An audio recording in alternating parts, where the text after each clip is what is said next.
Arsenal l'a emporté 1 but à 0 face à Manchester City en première ligue. On va débriefer ce match dans cette vidéo. Salut à tous les gars, c'est Azial. Aujourd'hui, on se retrouve pour un nouveau débrief d'un match très important, Arsenal-Manchester City en PL. On le sait, ce genre de match, c'est des matchs qui à la fin de saison vont énormément compter. C'est des matchs pour le titre. L'ancien champion de PL, le champion au titre, Manchester City, qui a affronté son dauphin Arsenal. Il y a eu 1-0 pour Arsenal dans un match que je qualifierais d'assez soporifique. Soyons honnêtes, le match a été pas soporifique, plutôt contrôle. Allez, je vais être gentil, un match contrôlé des deux côtés, c'est-à-dire que les deux équipes n'ont pas pris énormément de risques de chaque côté. Les deux équipes ont été énormément dans le contrôle, c'est-à-dire avec le ballon, prendre le moins de risques possible, garder un maximum la balle, essayer d'exploiter les failles de l'adversaire en étant sur un rythme posé, je dirais.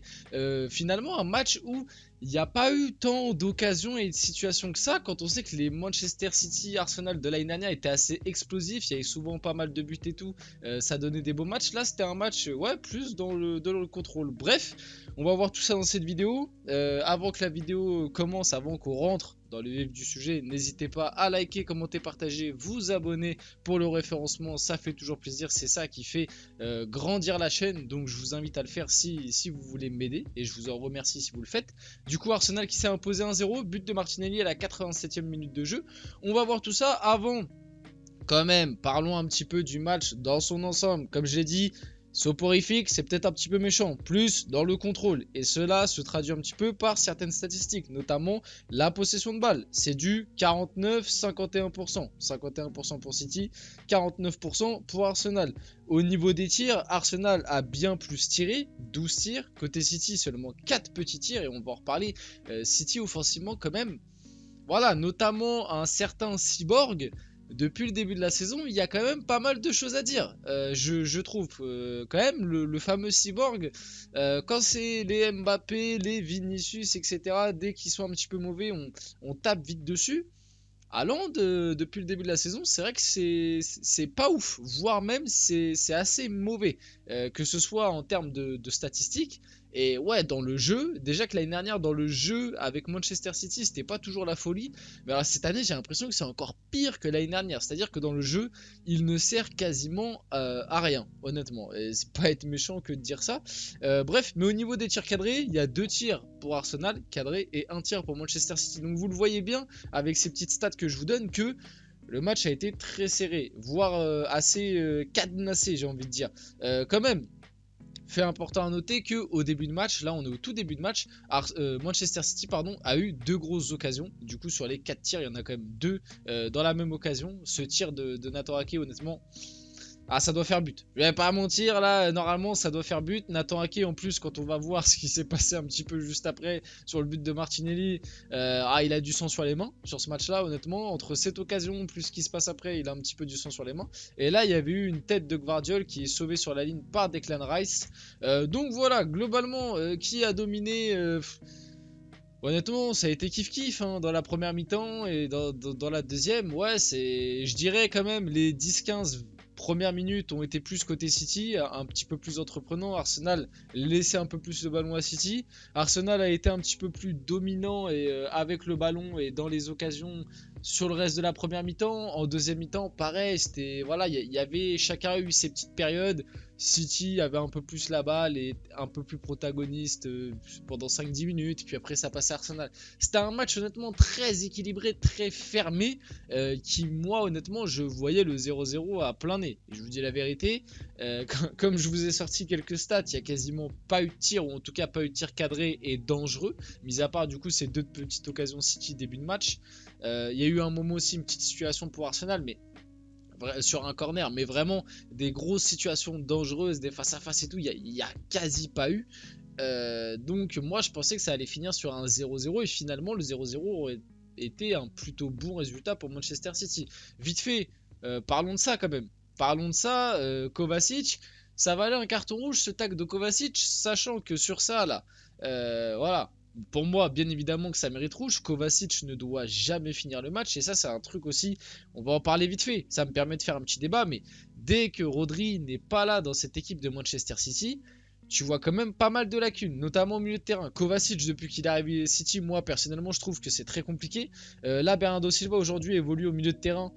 Mais je le préfère côté droit. Honnêtement, je le préfère côté droit. Aujourd'hui, j'ai pas trouvé le match de Bernardo Silva tant impactant que ça. Alors oui, il a ce côté un petit peu électron libre. Techniquement, bah, c'est très propre. Des fois, il te fait avancer le jeu, etc. Oui, mais moi, je le préfère côté droit, honnêtement, dans ce qu'il peut apporter, les replis défensifs et tout. Surtout qu'aujourd'hui, c'est Alvarez qui a joué côté droit. Et je trouve que ça ne lui a pas trop réussi personnellement. Rico Lewis, c'est pas mal, mais ça reste très jeune. Il a fait un très gros match face à Leipzig en Ligue des Champions. J'avais pas débriefé le match, mais je l'avais quand même regardé en rediff et tout, parce que je me suis dit peut-être je vais le débriefer. Au final, je l'avais pas fait parce que j'avais déjà d'autres vidéos de prévues. Mais ouais, Rico Lewis avait fait un très gros match de LDC face à Leipzig. Là aujourd'hui, c'est un petit peu moins ça. En face, t'as quand même des clients un peu plus importants qu'à Leipzig. T'as quand même Declan Rice, t'as quand même Thomas Partey, Martin Odegaard. Bref, pour revenir à la faute de base, à ce qu'on parlait de base, Kovacic doit prendre rouge. Et le pire, c'est que là, je vous montre ça sur Martin Odegaard. J'ai même pas fait l'autre screen parce que vraiment, 5 minutes après cette faute, le gars il te fait exactement la même faute sur Declan Rice et il prend pas de carton. Pour moi, Kovacic, dans ce match-là, il prend un carton rouge plus un jaune à côté. Et au final, il s'en sort juste avec un carton jaune. Bref, pour moi, ça méritait rouge. Voilà, t'as la semelle un petit peu au-dessus de la cheville. Il peut lui casser quelque chose. Il joue pas du tout le ballon. Il est en retard, voilà. Après, c'est l'Angleterre, ok, c'est la PL, ce que vous voulez. Ça laisse un petit peu plus jouer, les arbitres sont un peu plus cléments, mais bon. Pour moi, ça méritait rouge assez largement. Bon, on va directement passer au but d'Arsenal, hein. Parce que comme je vous l'ai dit, dans ce match, il n'y a pas grand chose d'autre à dire. Je vais parler après des prestations individuelles, ce sera plus intéressant que de parler vraiment de la rencontre en elle-même. Ballon long de Thomas Partey, et on va le voir, la défense de City n'a pas très bien joué le coup sur l'action. Ballon long de Thomas Partey, remise de la tête de Tomiyasu. Le truc assez incroyable, c'est que le but d'Arsenal, c'est 3 rentrées. C'est-à-dire que c'est Tomiyasu qui fait la déviation de la tête, qui était rentré en jeu à la place de Zinchenko. C'est Kai Havertz qui va garder le ballon de haut jeu et la glisser à Martinelli en retrait, qui était rentré en jeu du coup Kai Havertz à la place de Nketiah. Le ballon long venait de Thomas Partey. Donc en fait les 4 joueurs les 4 joueurs impliqués sur le but là, parce que Thomas Partey est rentré à la place de Jorginho. C'était Jorginho au début de match. Je suis désolé, je me suis trompé. C'était Jorginho au début de match. Thomas Partey est rentré, ballon long, Tomiyasu est rentré, Kai Havertz garde, il est rentré, et Martinelli qui finit, qui est rentré à la mi-temps à la place de Trossard. Trossard, ça a été compliqué côté Arsenal, honnêtement. Et Staples, Nketiah et tout, ça a été aussi assez compliqué, je trouve. Le but est quand même assez chanceux. Martinelli en entrée de surface qui va tirer, ça va taper dans la tête de Nathan Ake, et c'est pour ça on en revient à ce que je vous disais un petit peu plus tôt dans la vidéo. Nathan Ake qui rate une très grosse occasion au début de match, et à la fin du match, c'est pas de sa faute, mais il met un CSC, même si le but est compté à Martinelli parce que la frappe était cadrée de base. Voilà, le fait que ça touche la tête de Nathan Ake, on voit bien, Ederson est battu, ça le prend un contre-pied. 1-0, but de Martinelli là-dessus à la 86e, 7e minute de jeu. Voilà, franchement pour finir la vidéo, Manchester City n'avait plus perdu 2 matchs consécutifs en Première Ligue depuis décembre 2018. Quand même, ça faisait un moment qu'ils étaient sur une bonne série. Malgré tout, voilà, ne cédons pas à la panique facile. Le match face à Wolverhampton, normalement, ils doivent franchement 9 fois, même j'ai envie de dire 9 fois et demi sur 10, ils doivent le gagner. Ce match-là, ça a été un peu plus compliqué, certes, mais après, il y a, comme je vous l'ai dit un peu plus tôt, hein, on sous-estime un petit peu le rôle et l'impact de Rodri dans cette équipe. Rodri, c'est peut-être finalement le meilleur joueur de Manchester City. En tout cas, le joueur le plus important. Quand il n'est pas là, ça se ressent direct dans les matchs importants. Avoir ton Rodri, c'est très important. Et surtout qu'en ce moment, le fait de ne pas avoir Rodri qui lui est en forme et qui est une pièce quasiment irremplaçable, et à côté de ça, tes autres éléments forts ne sont pas forcément en forme. Style Erling Haaland, style Bernardo Silva, que moi j'ai pas trouvé hyper ouf sur ce match, je vous dis la vérité. Style Kovacic qui était censé apporter une plus-value, au final pour l'instant c'est très léger.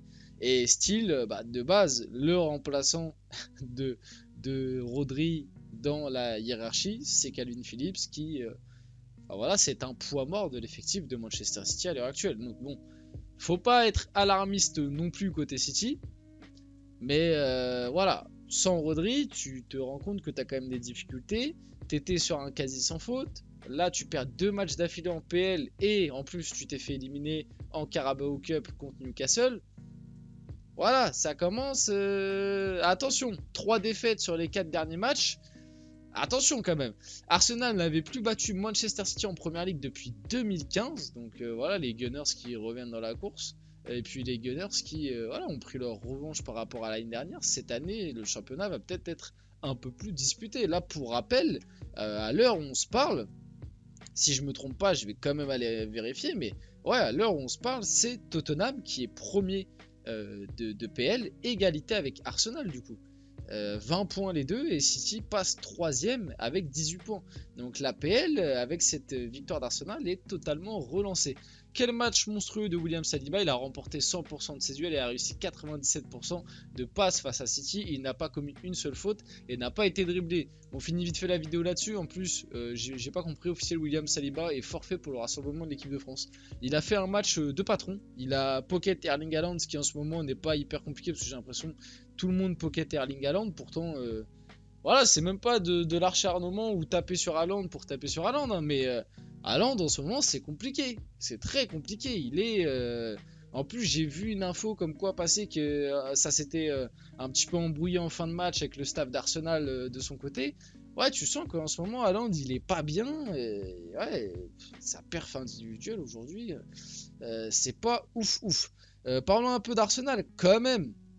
Il y a eu des très belles perfs côté Arsenal. Bon, bah, on en parlait. William Saliba a été très bon. Globalement, j'ai aussi beaucoup aimé le match de Ben White. Declan Rice au milieu de terrain, j'ai beaucoup aimé. Odegaard a été aussi très bon.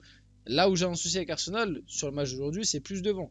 Les 3 de devant, ça a été assez compliqué. Tu sens que l'absence de Bukayo Saka et du coup de Martinelli avant qu'il rentre, ça pèse. Parce que sur les côtés, ça faisait pas énormément de différence avec Trossard et Gabriel Jesus sur un contrat. Et Nketiah, j'ai pas trop aimé son match. À noter, parce qu'on aime bien lui taper dessus quand il fait des mauvaises rentrées, mais la rentrée de Kai Havertz aujourd'hui je l'ai pas trouvé horrible, alors que pourtant je suis l'un des premiers quand faut dire que Kai Havertz c'est pas ouf. Et du coup côté City, vite fait pour me répéter, honnêtement en top côté City je sais même pas qui mettre, hein. À la limite je mettrais peut-être Walker que j'ai trouvé pas mal. Un top à City honnêtement carrément j'en vois pas de ouf. Allez, à la limite Rico Lewis et Foden ont été pas mal. Walker, Gvardiol, ça a été. Ruben Dias, ça a été aussi. Ake, je peux pas le. En vrai, il fait pas un match horrible, mais il doit marquer et voilà, il fait l'erreur sur la fin. Donc, ouais, assez compliqué. Bref, on arrive sur la fin de cette vidéo. J'espère qu'elle vous a plu. Si c'est le cas, n'hésitez pas à liker, commenter, partager et vous abonner. C'était Azial et on se retrouve très rapidement pour une prochaine vidéo.